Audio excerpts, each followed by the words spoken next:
The New England Foundation for the Arts is sponsoring In Transit, Voice and Vision, a mobile visual arts exhibition by Boston high school students about the psychological and physical journeys of Bostonians. The exhibition, currently on view on the Orange and Red Line trains, features 14 different transit posters created by 21 students from Dorchester and Hyde Park under the mentorship of 3 UMass design professionals, including my 2 guests, Suamy Ventura and Lisa Link. Welcome, ladies, to Neighborhood Network News. All right, Lisa, you're the one who got the grant for this, correct? Yes. And so this was, in a way, a mini internship for students to learn how to create professional posters. Is that correct? Yeah, it's a public art project, and it's part of a program called Creative City, sponsored by New England Foundation for the Arts.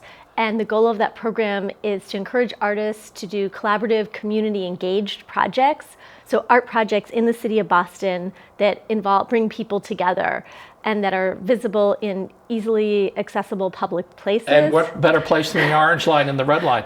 Now, Suamy, you work at UMass with the Urban Scholars Program, and I understand that Lisa knew you and knew you'd be a great connection to finding kids that would benefit from this program. Oh yes, when she told me that she was interested in writing the grant for this project, she came directly to us because she already knew our students and she knew that we would have a good amount of students who were interested in the arts. So immediately I was like, yes, I can recruit students and I think that this will be very possible. Now, tell us briefly, Lisa, the process that the kids went through. They polled the public or talked to people to get some phrase or image or idea for them to build a poster around? Yeah, so Suamy, myself, and another artist at UMass Boston named Brad Blight worked with the students to come up with interview questions on the theme of journey, sort of your physical journey or psychological journey. And so the students brainstormed questions, and then they went back out and did some interviews with family members and at school and in their communities. And Suamy actually pulled together a really wonderful in-school interview event at UMass Boston. All right, tell us about that, Suamy.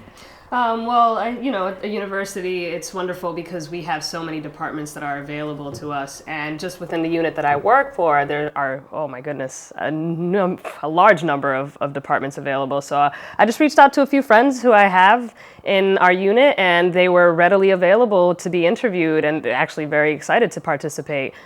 So we dedicated a Thursday afternoon to have them interviewed with our students. All right, so you got a large number of ideas, but changing that into something that fits in an ad space on the T is a different issue. So how did you go about teaching them about Photoshop and fonts and all layering and all that? Well, sort of before we got to that stage, oh my goodness. We had one of the biggest challenges, I think, for the 3 of us working with the students was getting everyone to narrow down the content because they came back with a lot of writing, a lot of ideas, and we spent a few months going through the writing and really going over the interviews and talking about what quote would really stand out on the train. And the students got to pick the quote, and it wasn't necessarily from their interview. It could be from another classmate's interview. So there was a lot of collaboration involved, and they posted it on the blog. We had a group blog so that everyone could see what everyone else was doing. Yeah, I really have to commend you for the blog there. Now, are the kids in your Urban Scholars Program, are they more motivated than maybe your average student towards finding out what a professional career would be like? I mean, or how did you characterize, or how did you sell this to them as? It seems like a lot of work interviewing, designing, doing multiple versions of things. I mean, there has to be something in it for them, right?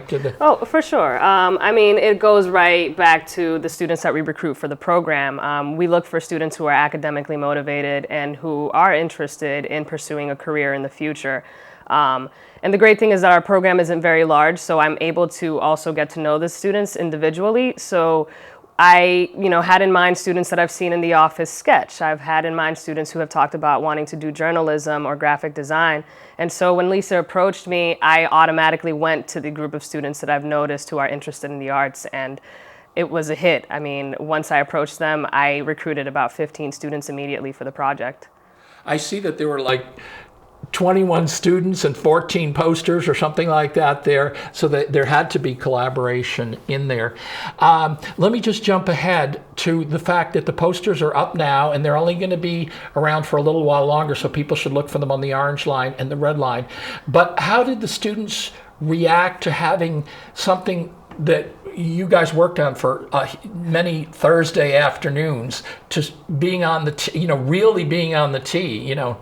Did it give them an ego boost or orient them towards careers in, what do you think?